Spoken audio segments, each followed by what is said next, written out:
And hopefully some more people show up. And I'm just going to have to take attendance today, apparently. Okay, so we are at the halfway point of the semester. So we are now switching gears from videography to photography. And some of the things we're going to go over today are things you kind of already know that we talked about when we were doing video. But I just wanted to point out that we would usually talk about them in photography first. But we're doing things a little bit out of order this semester because after the Thanksgiving break, you guys won't be coming back to class physically. One quick note I wanted to make about your videos, though. Let's pull up this folder here.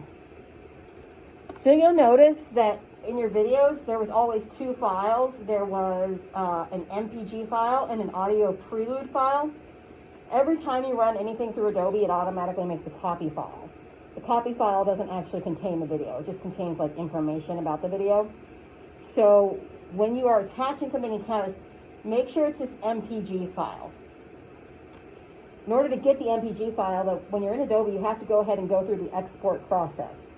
So if you just save it in Adobe and then attach the Adobe file, that's the purple file, I won't be able to see that because I won't have the elements of it saved on my computer.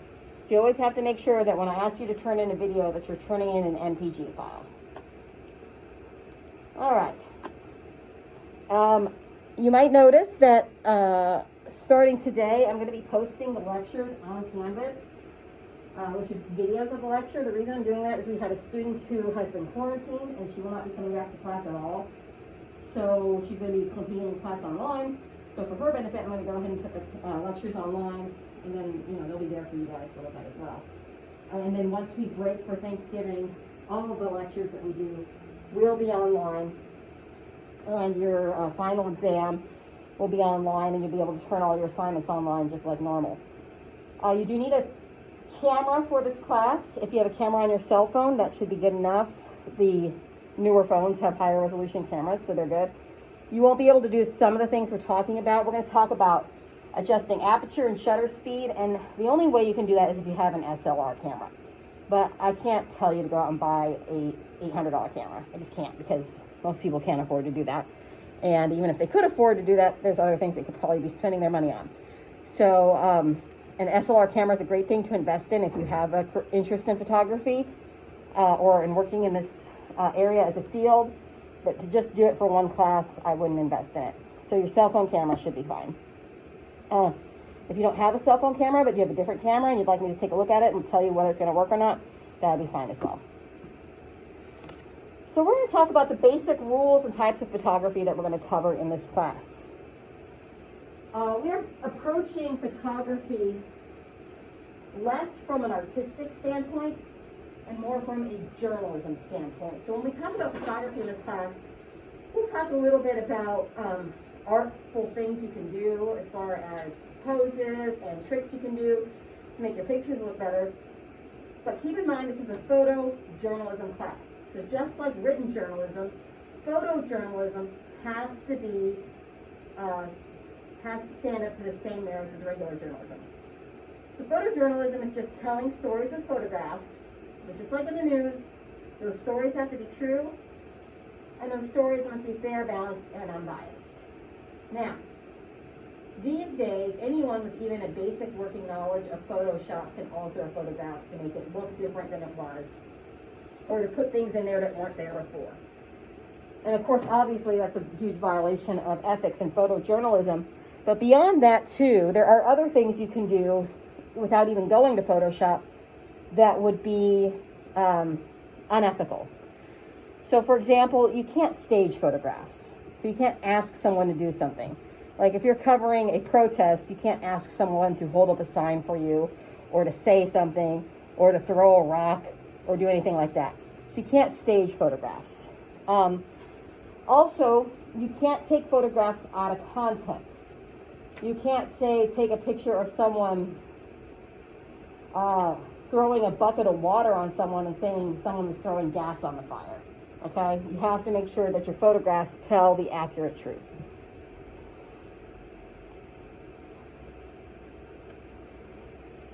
So we're going to talk about some basics. We're going to talk a lot about lighting. Lighting is the single most important element of a photograph because you need light to see.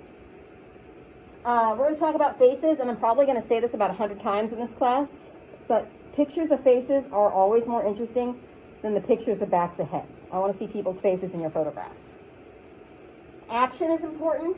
A lot of times when people think of action, they automatically think of sports, and sports photography is one area of photography that is almost always moving. It's always got action in it, but there are other forms of action as well. We're going to talk about focus, making sure that your pictures are clear and not fuzzy and blurry. And we're going to talk about framing, and framing means everything you want in the picture is in the picture and properly positioned within the picture. The types of stories you may cover as a photojournalist fall under some broad categories. There's general news, spot news, portraits, sports, and the photo story. And so we're going to go through each one of these and I'll show you examples of them. So general news. General news is your broadest category of news, and it's the news you're going to cover most often. It's the news that happens every day. It's scheduled events, stuff that you know is going to happen. So if the president is signing a bill into law, that's a scheduled event. The reporters know when that's going to happen, and they're allowed into the White House to take pictures. The funeral of a soldier. Again, it's something scheduled ahead of time that you know is going to come up and you can cover. So if there's something that's news and scheduled, things like court dates, press conferences, that's your general news. General news is generally pretty easy to photograph because people expect reporters and photographers to be there, and they made accommodations for that. The second category of news is the most difficult to capture, and that is spot news.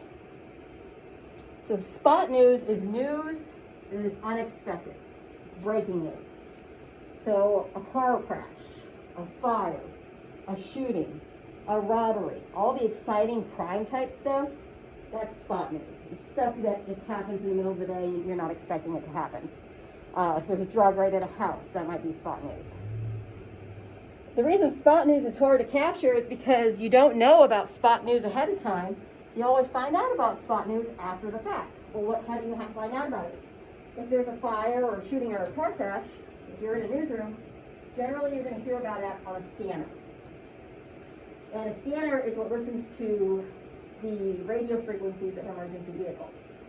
So a scanner is where police officers and firefighters and ambulance drivers talk about things that are happening that they're going to go check out. So, you hear on the scanner, there's a fire at such and such location. There's been a major accident at such and such location. So when reporters hear that, reporters also head to such and such location. But generally, by the time reporters get there, emergency personnel is already there, and some of the action has been cleared away. But like a car crash, you're not going to be able to capture the car crash as it's happening unless you have psychic powers. But what you can get is the aftermath of the car crash. Sometimes you can get pretty good pictures of fires as they're still going because it takes a long time to put a fire out. So if you get there early enough, you can actually capture like some of the flames and smoke and the firefighters spraying water on everything. But spot news is the most difficult to capture. It's also one of the most exciting categories of news. Portraits. Portraits are posed pictures of people. So they're pictures of people, and they're not doing anything in those pictures. It's just a picture of them. So like the picture on your driver's license. That's just a picture of you. And you're looking at the camera, and you know your picture's being taken. Portraits are not that popular in news because generally what photojournalists are covering is news that's happening. It'd be very rare for them to take just a shot of someone. However, they might take a portrait if they are doing a story about that person. Like if they're doing a story about a celebrity or an athlete, they may use a portrait shot in their story.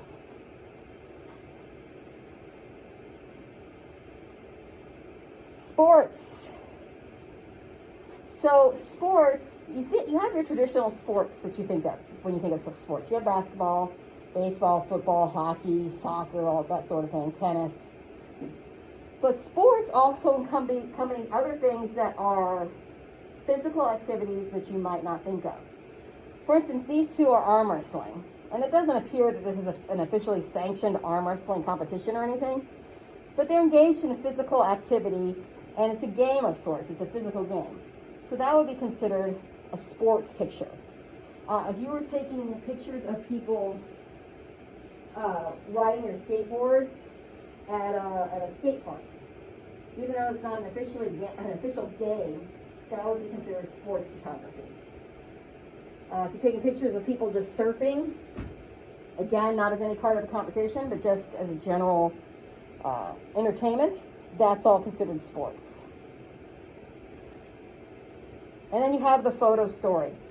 The photo story is basically like an essay in photograph form. It's several photographs put together to tell the story of someone. There's no written text that goes along with it. It's just the photographs and the captions. So this is a famous photo story here that was done about a doctor. He was one of the last doctors in America to do house calls. So a photographer went along with him on his house calls and kind of documented his journeys and what he does every day. And then this story was a story about gun culture in America and how America is kind of obsessed with their guns and has more guns than any other nation in the world. So you guys will most likely be doing a photo story. And if you're doing a photo story, there's a few shots you are going to need for your photo story.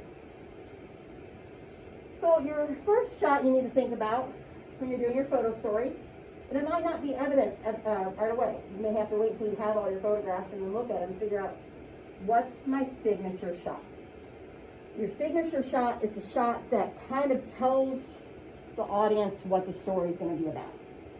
So think of it like the cover of a book. People should be able to look at your signature shot and say, okay, this is what I'm going to learn about. So for instance, let's say you're doing a photo story on Michael Jordan. Everyone kind of knows the iconic Michael Jordan shot, the shot that was on every poster and every Bulls fan's bedroom when they were kids. It's him leaping through the air about ready to slam dunk the basketball. It was just like suspended in midair with the basketball in his hand. That's kind of the signature shot. The first shot you're going to take for the audience is the establishing shot. Your establishing shot has to set the scene. So your establishing shot is most likely going to be a wide shot. And the reason it would be a wide shot is because you need to show the audience where the story is taking place.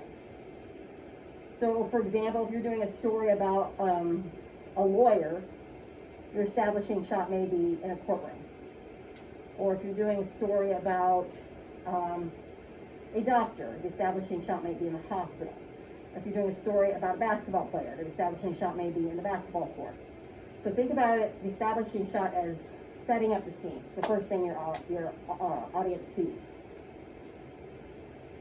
And then you're going to have several close-up pictures. And I urge you to take close-up pictures frequently because most people want to see close-up pictures. They want to see the detail. It's easy to take a picture of someone, like from the waist up and not giving their face with a camera. But if you get that camera close, you're going to see the emotion and you're going to see the detail. So you should have lots of nice close-ups in your pictures.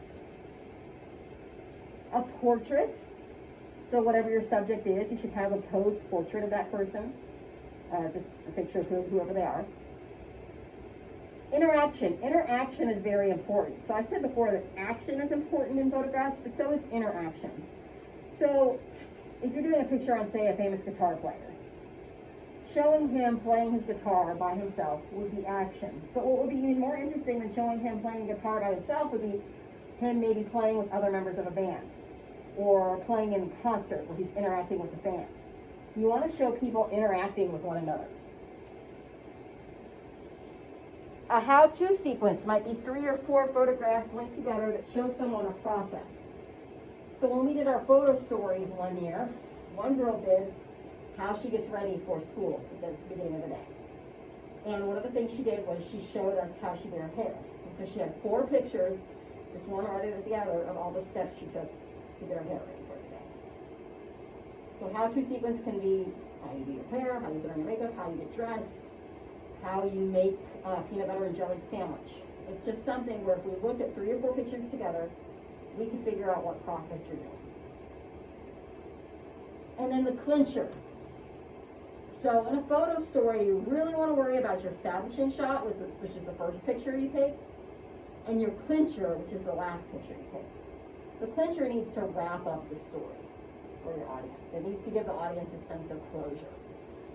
So, for example, if you're covering, the career of a great athlete, the last shot you might take might be of them celebrating after winning the World Series or holding up the most valuable player trophy.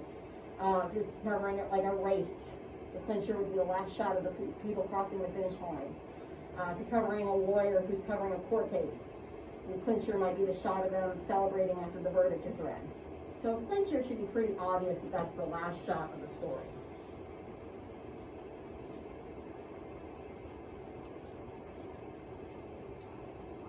So types of shots. A portrait, again, that's a picture of a person. And then you have the self-portrait or selfie. And I'm sure everyone here knows what a self-portrait or a selfie looks like. And they can be done in a couple of ways. They can be done with the standard holding the camera out far from you, taking the picture in the bathroom mirror, or some people actually do pretty elaborate self-portraits with setting up tripods and things like that. A landscape shot. So a landscape shot is basically a picture of a place.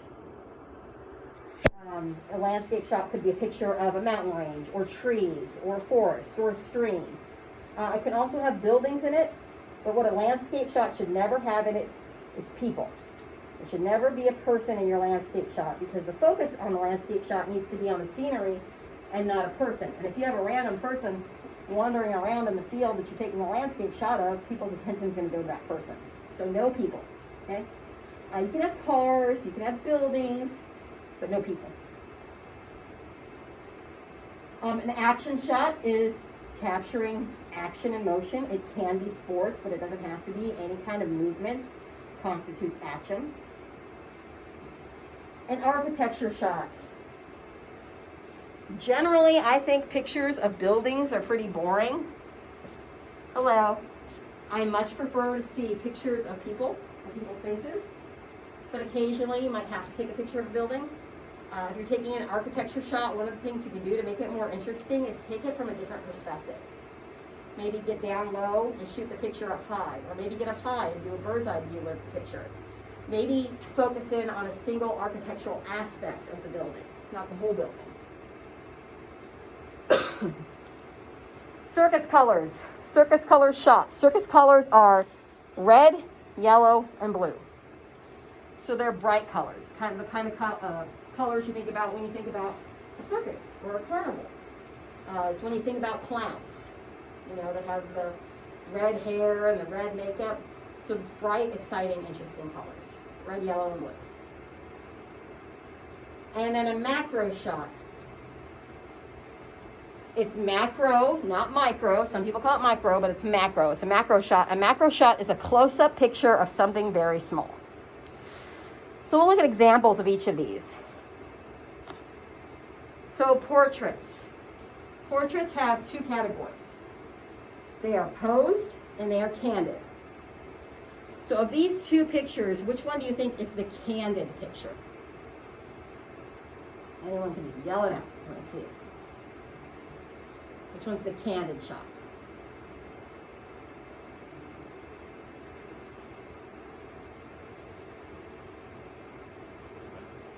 Anyone have a guess?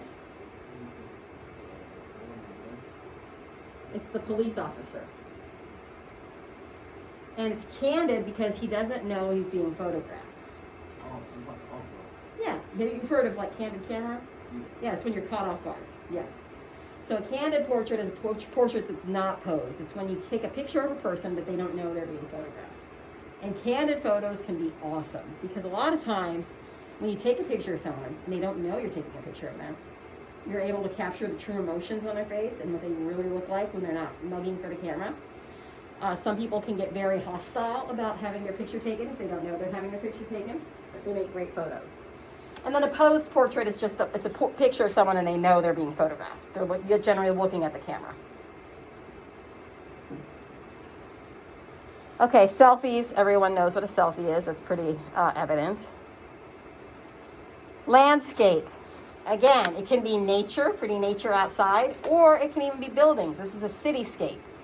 Both these can be considered landscape shots, and there's no people in them. Okay. Action shots. Again, most people think of sports immediately, but again, action shots are any photographs that contain movement in them. So this girl is obviously in movement on a swing. She's not participating in a sport, but it's still considered an action shot. In action shots, there's two things you need to capture. You need to capture the object of conflict and emotion. So what's the object of conflict? In most sports, the object of conflict is pretty obvious. It's whatever people are trying to get. So in soccer or in football or in basketball, the object of conflict would be the ball. People are trying to get to the ball. So that's your object of conflict. You're going to follow the object of conflict as you're covering an event. In something like the second picture where she's on the swing, she's not really in pursuit of anything. So the object of conflict would just be, what is she interacting with? And in here, she's interacting with the swing. Okay? And then emotion. In this picture, it's very obvious to see the emotion on the little girl's face. She's very happy. And the emotion is very obvious in these people's faces as well. There's a lot of hard work and effort there.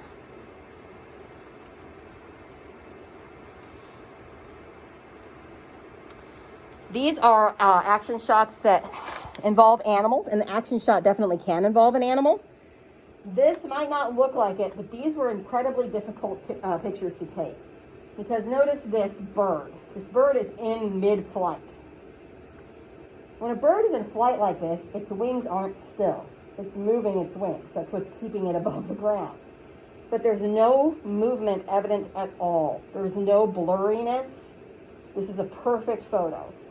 So this person obviously had to adjust the settings on their camera to be able to capture something like this. Same thing goes with the dog. I mean, look, his feet, his paws are off the ground. He's in mid-air. And yet the picture is perfectly in focus. There's no blurriness or movement at all.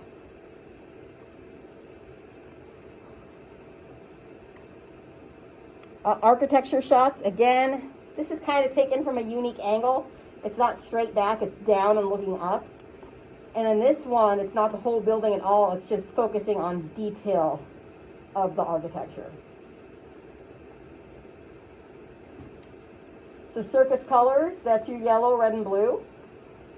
If I ask you to do a circus color shot, a lot of children's playgrounds are decorated in circus colors. I've also seen people do nail polish or lipstick or other makeup to show circus colors. I've had people take pictures of their sneakers if they have bright colors on them, their clothes. One girl actually went to a supermarket and took a picture of the apples that were on display because there was red, yellow, and green apples. It's very bright and pretty in them. So any bright red, yellow, and blue colors would constitute a circus colored shot. And then your macro shot is the close-up picture of something very small. So here we have a flower. We know flowers are small, but here the flower fills the whole frame. And what it allows us to do is really see the detail of each petal. Same thing here, we have a snail. We know snails are small, but by focusing and getting super close, you can really see the detail of the snail. And then we have this little Lego stormtrooper. Notice he's on a keyboard. Why do you think he's on a keyboard?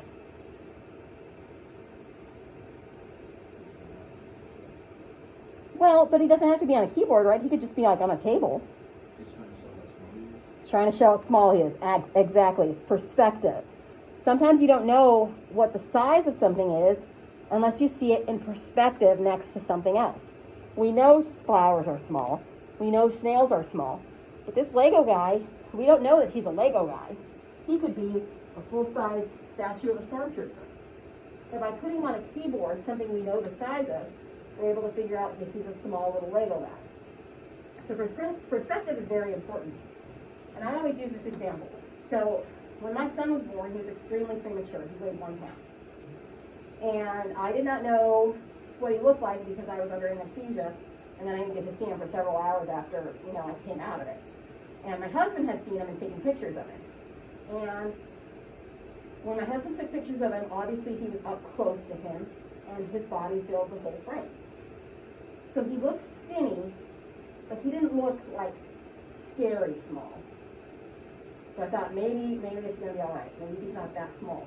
I mean, they told me 1 pound, 4 ounces, but I was still like, I don't know what that was like. I hadn't been any frame of reference. And then the second picture I saw, he was wearing my husband's wedding ring on his arm. And I was like, oh, a baby's arm should not be able to have a ring around it. And so that put it into perspective just how small he really was. And so I needed that frame of reference. And I'll show you another example of reference perspective.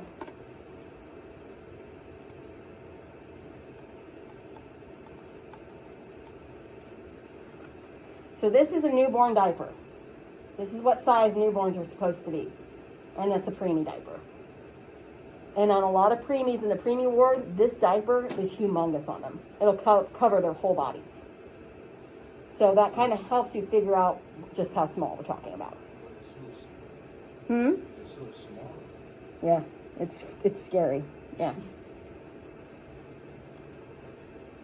So keep that in mind when you're doing your macro shot. If you're taking a picture of something that's obviously small, like an insect or a flower, you don't necessarily need to put anything next to it to put it into perspective. But if you're doing a picture of something and you don't know what size it should be, put something in the picture that gives it perspective. Maybe put it next to a penny or a thumbtack or something really that the audience knows the size of, and they can figure out how small the object is.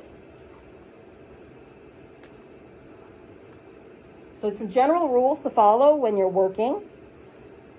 Be on time and stay late. When I was in college, I interned at Channel 17, and one of the reporters I worked with was sent to cover a rally where people were asking for better medical benefits under Medicare. And she went to the wrong place, so she had to turn around and go to the right place.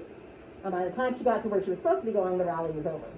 So she really wasn't able to get hardly any pictures of the event because everything was already, put up and people were already leaving. So you want to try to be on time. If possible, stay late, because you never know when something exciting is going to happen. But I also understand that a lot of times, if you're a photographer on a news team, you got 6 or 7 events to cover in one day. You're not going to be able to spend a lot of time in any one place. Know the news. If you plan to take future classes with me, keep in mind that I expect you guys to know the news. If you're going to be in the journalism field, you need to know what's happening in the world. And you don't necessarily need to know every detail, and you don't need to know necessarily like who the president of Venezuela is or who the king of Norway is. But you do need to know who the president is and the vice president and your 2 state senators. You should know who the Speaker of the House is. Does anyone here know who the Speaker of the House is? Oh, come on, guys, you're news reporters. Nancy Pelosi. You probably heard that name. She's the one who's trying to figure out how much money you're going to get in your second stimulus check. Okay. And then you should just know, like, the people that are making the news, like Dr. Fauci. You guys know who Dr. Fauci is, right? He's the CDC doctor. It's the big expert on coronavirus right now. So you should know some of these names, and you should know the events that are happening. You should definitely know about politics, especially this time of year, because we're 2 weeks away, literally, from an election, a presidential election. So I will quiz you in the future on what's happening in the news. Don't be afraid of people. So if you are shy and you are going over into this field, you're going to have to get over being shy very quickly. And I was always a kind of quiet, introverted person in school. But when I went into journalism, I had to get over that, because in journalism, you're going to have to go up to perfect strangers and take pictures and interview them. You're going to have to confront police officers and people who are in positions of authority. You're going to have to take pictures of people in their most vulnerable and emotional states, and you can't be apologetic about it. So you can't be afraid of people. Whenever you're working, get a lot of different pictures. Plan ahead. So plan ahead. Plan for weather. If it's going to be bad weather, be appropriately dressed. And if it's going to be raining, have a plastic bag that you can put over your camera to protect it. So we're going to go into a situation where you know you don't have a lot of light. Maybe you need to bring an extra light with you. And always be prepared, like a Boy Scout. You should always have something you can write with. And I mean literally, physically write with. Not just your phone, that you can write a memo on, with your little keyboard. But what if you get somewhere and your phone dies? You know, you should always have something you can write with you if you're a photojournalist. You should have extra batteries, extra memory cards. Whatever material you're using, you should have more of.